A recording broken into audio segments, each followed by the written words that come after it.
एक गांव में एक गरीब युवक रहता था जिसका नाम अभिजीत था। अभिजीत कल्पनाशील था, हमेशा राजकुमारी के प्रेम का सपना देखता रहता था। राजकुमारी शर्मिष्ठा अपने राज्य में सबसे सुंदर थी। उसकी सुंदरता के कारण गांव के सभी युवक उससे प्यार करने लगे। लेकिन शर्मिष्ठा बहुत अहंकारी थी और गरीबों का तिरस्कार करती थी। अभिजीत दिन रात राजकुमारी शर्मिष्ठा के बारे में सोचता रहता था, लेकिन उसके पास जाने की हिम्मत नहीं थी।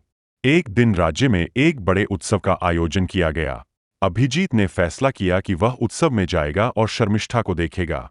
उत्सव में जाकर वह राजकुमारी की सुंदरता के सामने खड़ा हो गया और मंत्रमुग्ध हो गया।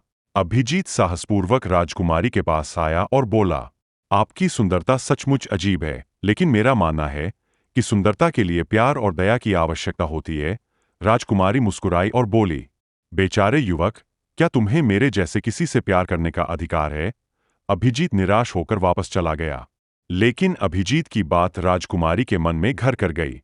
कुछ दिनों बाद राज्य में एक भयानक राक्षस आया। राजकुमारी राक्षस से भयभीत थी। तब शर्मिष्ठा ने सोचा, यदि अभिजीत बहादुर है तो वह राक्षस के खिलाफ जा सकता है।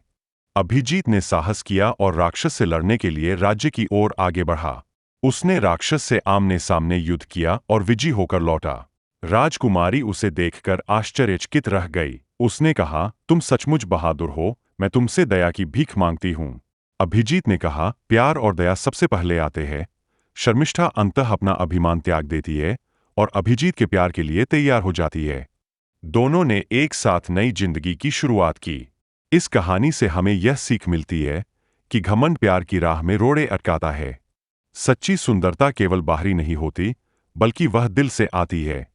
घमंड और दया की कमी हमें सच्ची खुशी से वंचित कर देती है। जीवन कभी कभी कठिन हो सकता है, लेकिन अच्छे इरादों और प्यार से हम सभी बाधाओं को दूर कर सकते हैं।